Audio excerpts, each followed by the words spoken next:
تنهایی من گشته در عالم آشکار. از دوریان یار جانی روز و شبها طی شد.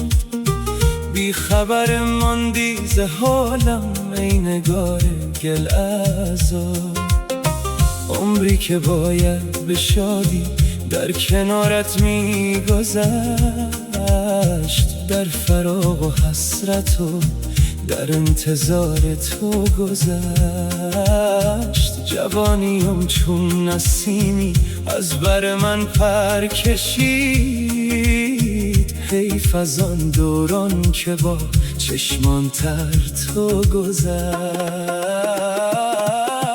تا که یارمان و دوری ای عزیز جان من، تا کی صبوری کنم ای ماه درخشان من. با غمی جان سوز تو گذاره کنم چطوری؟ سوخت از داغ فراغت قلب سوزان من.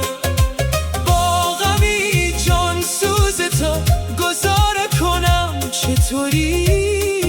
سوخت از داغ فراغت قلب سوزان من.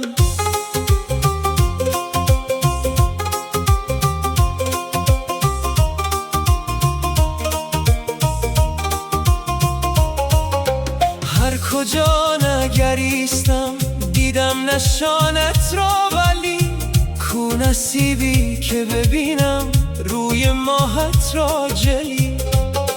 در مسیر زندگی جز